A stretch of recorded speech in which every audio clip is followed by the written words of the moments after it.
on this pattern. And I think that we're going to see, as if you remember, my strategy for 2018 is really focusing on DAG-based projects. IOTA is really the first most prominent DAG projects. So the bad. So IOTA is still in beta, and they're finding issues and resolving them periodically. We had issues with the snapshots where people think that they lost their funds, but they didn't, or they had to hold their funds for a couple months because there was an attack. So even though people got their funds back, because IOTA grew so quickly, people have very high expectations for them. And the truth is, they're very still much a product in process. But if you look at indicators like big companies investing large sums of energy, money, and time into them, I think that's a pretty good indicator that people smarter than me with more resources than me trust the direction that IOTA is going. And again, the tangle is still young, so even though there's this theoretical idea for how many transactions per second can be available, it's still not quite there yet. Right now, people do not like the current desktop wallet for storing coins. So it's worked perfectly for me for the last 7 months, but people don't like that, and they've been hesitant to invest because they don't see a very seamless solution like some of the solutions you see on with other projects. People don't like the exchanges IOTA is currently on, so Binance, a lot of people don't trust. So hopefully that'll be resolved, but people don't feel comfortable buying it yet. There's this thing called the coordinator, which is a centralized tool to help support the network from attack. And once IOTA grows to a certain level, they'll be able to remove the coordinator. They just haven't done that yet. So it's created a talking point for a lot of people to bash it. And what I think is really funny is when people talk about, if you remember, I had a debate with another one of the moderators, and that was a big talking point they had was the coordinator. And then when I asked, which projects do you like in lieu of knowing that the IOTA has the coordinator, he brought up Ripple, and Ripple's one of the most centralized projects. So I would definitely say that it's something to consider. It's definitely something to watch out for. However, it's supposedly a short-term solution to kind of secure the network and support it, make sure it doesn't get attacked. So competition. So I would say that IOTA is competing against any DAG-based project, so Rayblock's IoT chain, which is a Chinese. I don't know if it has all the same characteristics, but it is similar. It's kind of like a Chinese variant. I would also make the case that it's competing against Bitcoin. I think any project these days is competing against Bitcoin as a store of value and an exchange of value. And to some extent, Ethereum. There's talks that IOTA. Well, I actually know because I met the team. IOTA is working on smart contracts. I don't think it's going to be out for at least a handful of months. But once it does, it'll be a real contender against the Ethereum network. Even as the Ethereum network is looking to scale and increase their transaction speed. So buy levels, it's currently around like $2.30. I think the price is pretty cheap relative to the last few weeks. If you're long on IOTA, this could be an opportunity to buy more. I'm probably not going to be buying any more because I kind of put my stake in earlier. But depending on kind of what your long-term trajectory is for it, I think it's still a pretty good play. How to buy? So similar to other projects, you set it up on Coinbase. You put money into Coinbase. You can either buy Ethereum or Bitcoin, and then you send that over to Binance. And then once you're in Binance, you can purchase it and then send it over to your wallet. So storage. So this slide will probably change in the next couple weeks. I think that they're releasing their long overdue wallet in the next, hopefully, week or two. But as of now, so you have to go to the official GitHub page, and I've actually linked the page here. You'll download the wallet for whatever system you're using, and then you'll see something like this. The first time that you create it, you should put in 81 characters. So some of the controversy we've seen lately is because people were using online seed generators. Never use an online seed generator.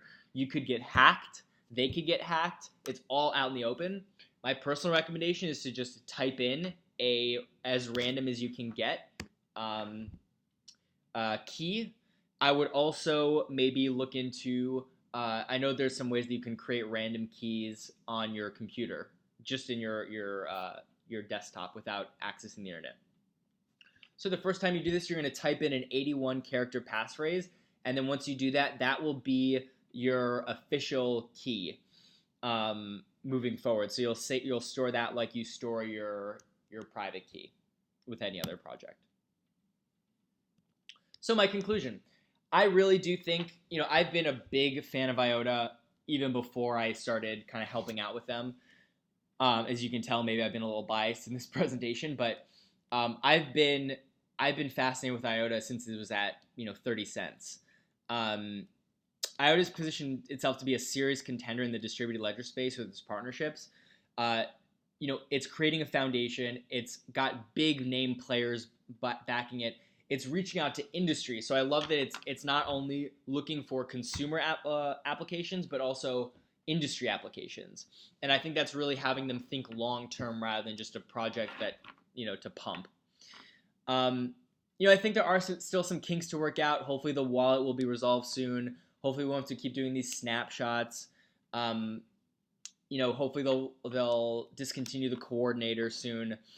But this is a young technology. They've been working for a couple of years on the proofs and the scientific kind of underpinning of it. I think since 2014 is when they released the white paper. So they do have history, but it's still a very young project. They're looking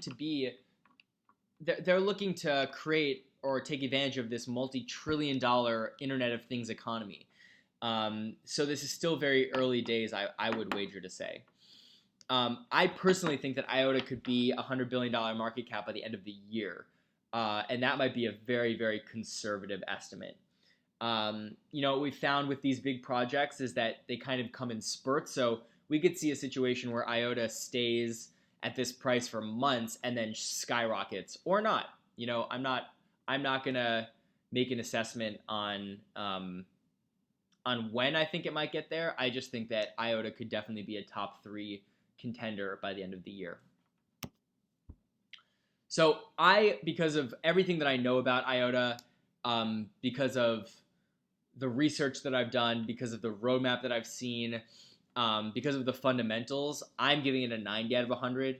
I'm not comfortable giving it those extra 10 points because they still have some kinks to work out, but I'm really, really comfortable and confident with the fundamentals. And it's one thing that when people ask me, what do you hold a position in, and what do you recommend, I always offer IOTA.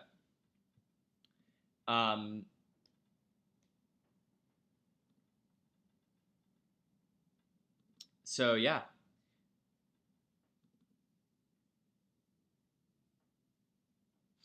Oh, let me show you this video real quick. I think this is a great kind of primer.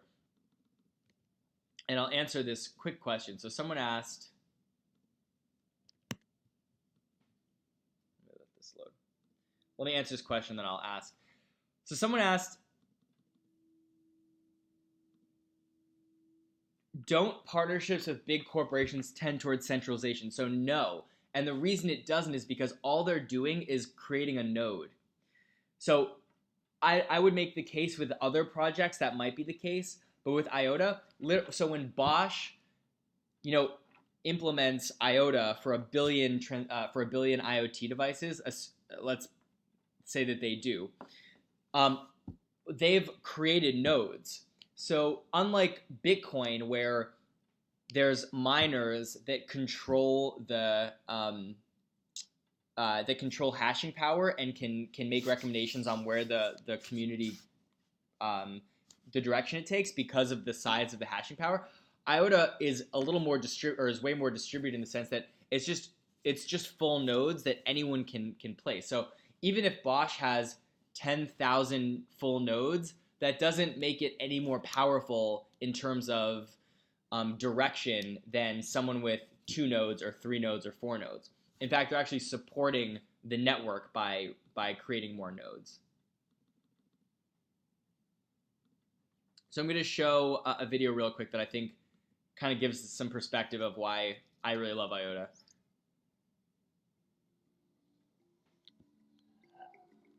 In tomorrow's world, we'll all drive electric cars. And by using solar panels and windmills, we'll generate our own renewable energy. With smart charging, we'll make sure we use 100% of what we generate. This means that all kinds of devices have to start communicating with each other, and there'll be a need to make or receive payments for their services. That may sound complicated, but in practice, people won't even notice the devices are at work. Let's say you work from home today. Your electric car is parked outside and is charged by the overcapacity from the solar panels on the nearby school. In the evening, the energy stored in your car will now power the lights in your house. And together with other nearby cars, you might even be providing the power for a concert in the local park. Throughout the night, windmills located just outside the city will refill the car batteries. So in the morning, you leave for work fully charged on renewable energy. To successfully automate this whole process, both data and value transactions have to be calculated for every exchange between these devices. In the future, these will increase exponentially.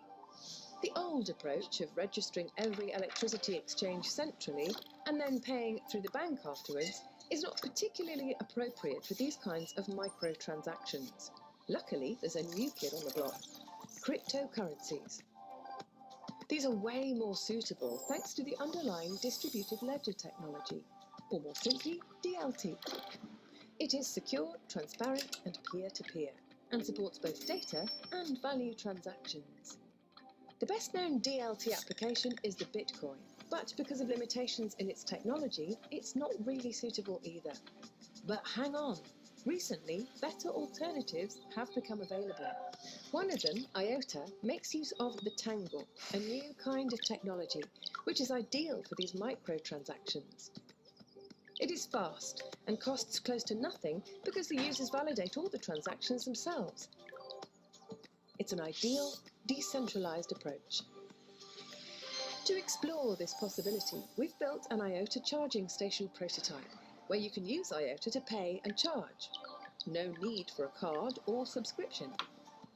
When connecting cars, solar panels and windmills to the IOTA network, all these devices will be able to sort out the transactions and their related payments themselves. It's easy, safe and reliable. Exactly what we need to live in tomorrow's smart charging world. So that's kind of why I love IOTA. Does everyone get that? I mean, I'm sure that there will be other projects in the Coin Master series that I will be as excited to present, but this is definitely up there right now as one of them. So only have one more minute. I actually have to get ready to meet